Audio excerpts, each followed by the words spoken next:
কপিলের বিশ্বকাপ, শেখ হাসিনার পদ্মা সেতু ও পণ্ডিতদের ভ্রান্তি।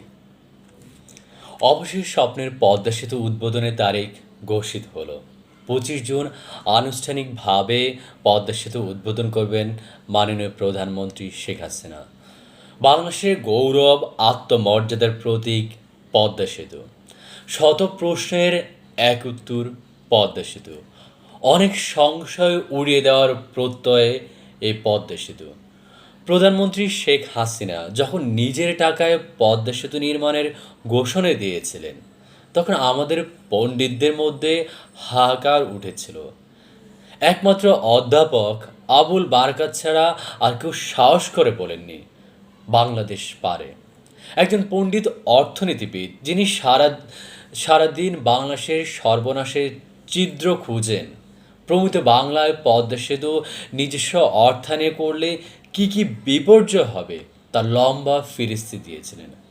যে ফিরিস্তিতে তিনি বলেছিলেন যে বাংলাদেশ পদ্মা সেতু হলে অর্থনৈতিক মন্দার কবলে পড়বে, দারিদ্র্য বাড়বে, বৈদেশিক মুদ্রার চাপ বাড়বে। অবশ্য তখন আরও আমরা জানতাম না 2020 সালে করোনার তাণ্ডব গোটা বিশ্বকে লণ্ডভণ্ড করে দিবে। ভাগ্যিস ওই পণ্ডিতদের কল্পনায় করোনা ছিল না। থাকলে তো তাদের ভবিষ্যৎবাণীতে বাংলাদেশ নামে দেশটাকে বিলীন করে দিতেন। শুধু ওই এক পণ্ডিত নন, এরকম শত পণ্ডিত সেদিন নিজ অর্থায়নে পদ্মা সেতু নির্মাণকে আত্মঘাতী সিদ্ধান্ত হিসেবে অভিহিত করেছিলেন। আমরা মূর্খ জনতা পণ্ডিতদের অমৃত বাণীতে আস্থা রেখেছি। সবকে এইসব পাগলামি নিয়ে চায়ের আসর গরম করেছি। বুদ্ধিজীবীদের কথায় উদ্দীপ্ত হয়েছেন বেগম খালেদা জিয়াও। 2018 সালে 2রা জানুয়ারি দুর্নীতি মামলা দণ্ডিত হওয়ার মাত্র কয়েকদিন আগে ছাত্র দলের এক সভায় পণ্ডিতের বাণীতে অনুপ্রাণিত হয়ে তিনি বলেছিলেন, পদ্মা সেতুর স্বপ্ন দেখাচ্ছে সরকার, কিন্তু পদ্মা সেতু আওয়ামী লীগের আমলে হবে না। এই সেতু জোড়াতালি দিয়ে বানানো হচ্ছে। এই সেতুতে কেউ উঠবেন না, অনেক রিস্ক আছে। পদ্মা সেতুর উদ্বোধনের আগে পদ্মা সেতু নিয়ে কে কী বলছিলেন তার একটা প্রামাণ্য চিত্র হতে পারে। এই সমাজে কিছু মানুষ আছেন যারা কথার কোনো জবাব নেই।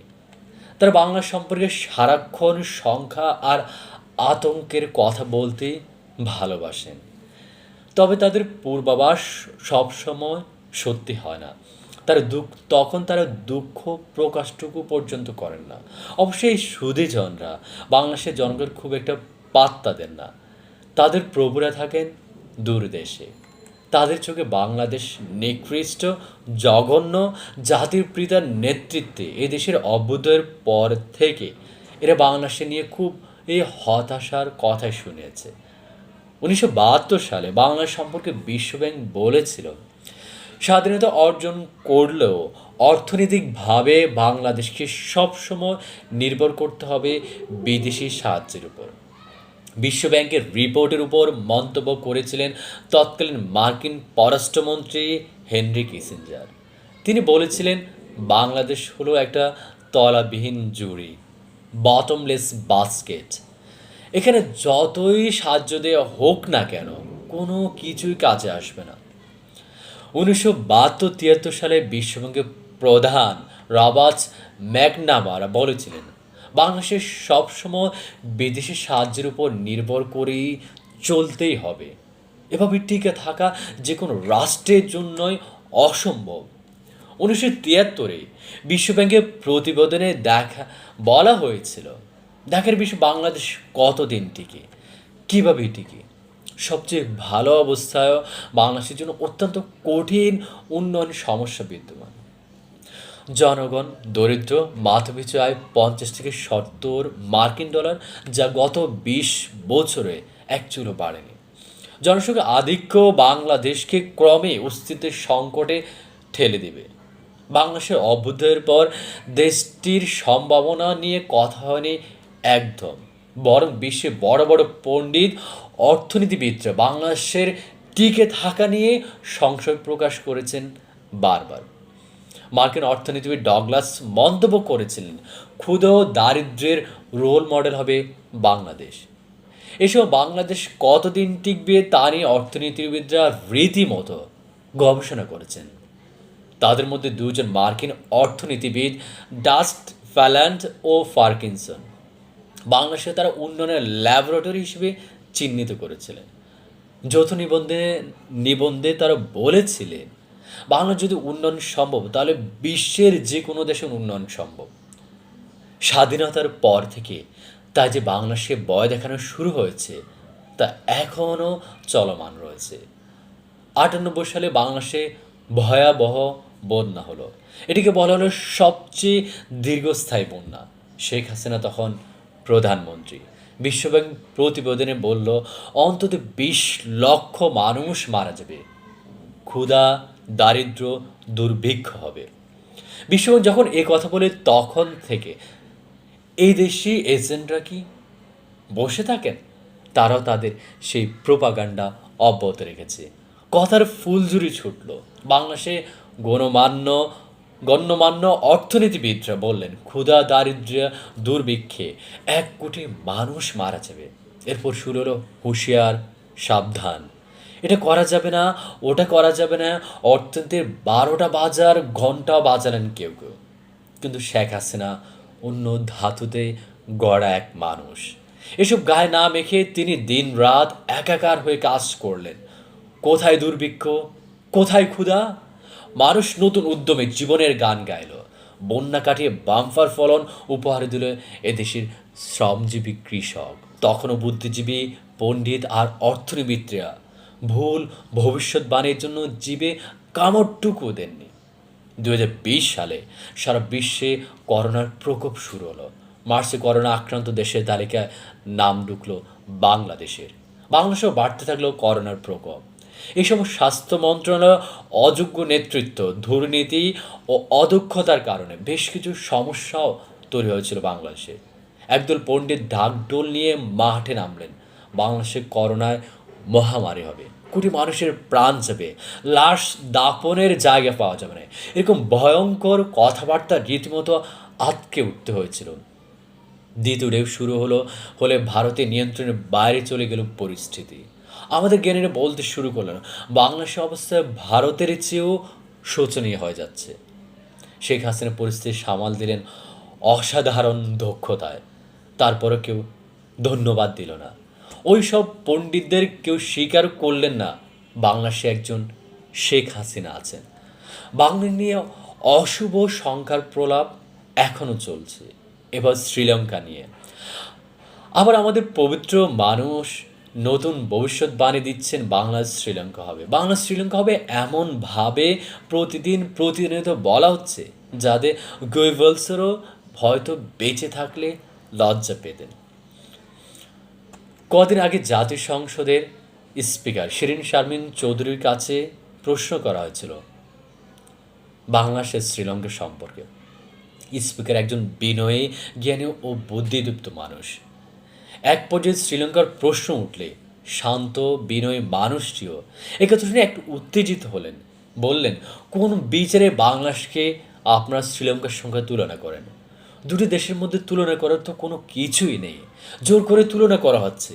স্পিকার বললেন, কিছু কিছু মানুষের কথা শুনে মনে হয় যেন বাংলা শ্রীলঙ্কা হোক, এটা তারা চাইছেন। কেন? আলাপকারে তিনি বলেছিলেন উপরতলার মানুষ যারা সবচেয়ে সুযোগ সুবিধা পাচ্ছেন তারাই যেন সবচেয়ে বড় সমালোচক। ঘণ্টাখানেক কথা বলে তার সাক্ষাৎকারে বুঝে গেল শান্ত বিনয়ে একজন মানুষও বাংলাদেশকে শ্রীলঙ্কার সাথে তুলনা কোনোভাবেই পছন্দ করতে পারলেন না। 71 মহান স্বাধীনতা যুদ্ধে সংগ্রাম করেছে এদেশের দরিদ্র খেটে খাওয়া মানুষ, কৃষক, শ্রমিক, রিকশাওয়ালা, ছাত্র, শিক্ষকরা। সে সময় ধনীদের একটি বড় অংশ ছিল মুসলিম লীগ, পাকিস্তানিপন্থী। সবাই না, বড়লোকের একটি উল্লেখযোগ্য অংশ বাংলাদেশ চায়নি। এরা এখনও সম্পদশালী, এরা এখনও বাংলাদেশকে নিয়ে নাক সিটকায়। এরাই সুশীল হিসেবে নিজেদের জাহির করে বাংলাদেশের উন্নয়ন অগ্রযাত্রা এরা ব্যথিত। বেদনা লাগাবার জন্য এরা বাংলাদেশ নিয়ে হতাশার বাণী ছড়ায়। আর এদের প্রাতিষ্ঠানিক অভিভাবক হলো বিশ্বব্যাংক। বিশ্বব্যাংক এ পর্যন্ত বাংলাদেশ নিয়ে যত ভবিষ্যৎবাণী করেছে তার সবই ভুল হয়েছে। 1996 সালে বিশ্বব্যাংক কৃষিতে ভর্তুকি বন্ধের শর্ত দিয়েছিল, কিন্তু শেখ হাসিনা বিশ্বব্যাংকের পরামর্শ মানেননি। তা এখন বাংলাদেশ খাদ্য খাদ্যে স্বয়ংসম্পূর্ণ, বাংলাদেশে কোনো খাদ্য সংকট নেই। বিশ্বব্যাংকের পরামর্শ শুনে তৎকালীন প্রধানমন্ত্রী বেগম খালেদা জিয়া আচমকাই পাটকল বন্ধ করেছিলেন। এটি ছিল বাংলাদেশের অর্থনীতির ইতিহাসের সবচেয়ে বড় ভুল এবং বাজে সিদ্ধান্তের একটি। সদ্য স্বাধীন একটি দেশ সম্পর্কে যে ভবিষ্যৎবাণী বিশ্বব্যাংক বাতরে দিয়েছিল, বাস্তবে তার ফল হয়েছে উল্টো। বিশ্বব্যাংক 1973-74 সালে বাংলাদেশ সম্পর্কে এক রিপোর্টে বলেছিল, 1947 সালে পাকিস্তান রাষ্ট্র প্রতিষ্ঠার পর থেকে টানা 15 বছর পর্যন্ত পূর্ব পাকিস্তান জিডিপি কমতে থাকে। সে সময় থেকে মাথাপিছু আয় ছিল মাত্র 310 থেকে 314 মার্কিন ডলার। 20 বছরে বৃদ্ধি পায় মাত্র 1.3 ভাগ। বিশ্বব্যাংক ইহার দরে প্রক্ষেপণ করেছিল বাংলাদেশের মাথাপিছু আয় দ্বিগুণ হতে 1500 বছর লাগবে। 1500 বছর। অথচ বাংলাদেশ আজ কোথায়? বাংলাদেশ এখন গুরুত্বপূর্ণ প্রায় সব সূচকে ভারত ও পাকিস্তানের চেয়ে এগিয়ে। বাংলাদেশের মানুষের গড় আয়ু 72.8 বছর, ভারতের গড় আয়ু 68.3 বছর, আর পাকিস্তানের গড় আয়ু 63.4 বছর। বাংলাদেশের মাথাপিছু আয় এখন ভারত ও পাকিস্তানের চেয়ে বেশি। দারিদ্র্য হ্রাস, নারী পুরুষ সমতায় ইত্যাদি সব সূচকে বাংলাদেশ উপমহাদেশে সবার চেয়ে ভালো অবস্থানে আছে। তাহলে 72 বাংলাদেশ সম্পর্কে মন্তব্যের জন্য বিশ্বব্যাংকের কি দুঃখ প্রকাশ করা উচিত না? বিশেষ করে বিশ্বব্যাংক অর্থায়ন থেকে সরে আসার পরও যখন বাংলাদেশ নিজস্ব অর্থায়নে পদ্মা সেতু তৈরি করলো, যখন কানাডার আদালতে প্রমাণিত হলো পদ্মা সেতুতে কোনো দুর্নীতি হয়নি, তখন কি বিশ্বব্যাংকের পণ্ডিত অর্থনীতিবিদরা একটু লজ্জিত নন? বিশ্বব্যাংক উন্নয়নের জন্য সংগ্রামরত দেশগুলোকে মার্কিন যুক্তরাষ্ট্রের শৃঙ্খলে বন্দি রাখার এক প্রকল্প। ঋণের ফাঁদে ফেলে এরা তৃতীয় বিশ্বের দেশগুলোকে উন্নয়ন প্রেসক্রিপশন দেয়। শেখ হাসিনা পদ্মা সেতুতে বিশ্বায়নের অর্থায়ন গ্রহণ না করে সাহসী ও বিচক্ষণ সিদ্ধান্ত নিয়েছিলেন। পদ্মা সেতুতে দৃশ্যমান হওয়ার সঙ্গে সঙ্গে বাংলাদেশের অর্থনীতিতে পশ্চিমা খবরদারি কমেছে, নানা রকম চাপ কমেছে। বাংলাদেশ তার নিজস্ব পরিকল্পনা অনুযায়ী সিদ্ধান্ত নিচ্ছে, বাস্তবায়ন করছে। এতে পশ্চিমা বিশ্ব বেশ নাখোশ। বাংলাদেশের অর্থনীতি তাদের সংকোচন এদেশে তাদের বাজার হ্রাস করেছে। এজন্য তারা এখন নানা ইস্যুতে ব্যাপক উৎসাহী। আগামী নির্বাচন, গণমাধ্যম, মানবাধিকার নিয়ে তারা মাতন করছে। এ মাতনে যুক্ত হয়েছে পশ্চিমা প্রেমিক দেশি ভদ্রজনেরা। এরা এমন একসময় শ্রীলঙ্কা করছে যখন পদ্মা সেতু জনগণের জন্য প্রস্তুত। জনগণের ভয় দেখাচ্ছেন কেউ কেউ, কিন্তু পদ্মা সেতু আবারও প্রমাণ করেছে পণ্ডিতরা সবসময় ভুল, জনগণ সবসময় সঠিক। বঙ্গবন্ধু যদি পণ্ডিত ও সুশীলদের কথা শুনতেন তাহলে এই দেশ স্বাধীন হতো না। আর শেখ হাসিনা যদি পণ্ডিত আর সুশীলদের কথা শুনতেন তাহলে বাংলাদেশ আজকের এই অবস্থানে আসতে পারত না। আমাদের সম্মানিত সুজিজনের ভুল ভবিষ্যৎবাণী থেকে একটি হিন্দি সিনেমার কথা খুব মনে পড়ছে। সম্প্রতি মুক্তি পেয়েছে, ছবির নাম 83। কবির খান নির্মিত এই চলচ্চিত্রটি 1983 সালে ভারতের অভাবনীয় ক্রিকেট বিশ্বকাপ জয়ের উপর। 83 ক্রিকেট বিশ্বকাপের আগে বিশ্বকাপগুলোয় ভারত খুবই খারাপ করেছে, শুধু পূর্ব আফ্রিকাকে তারা হারিয়েছে।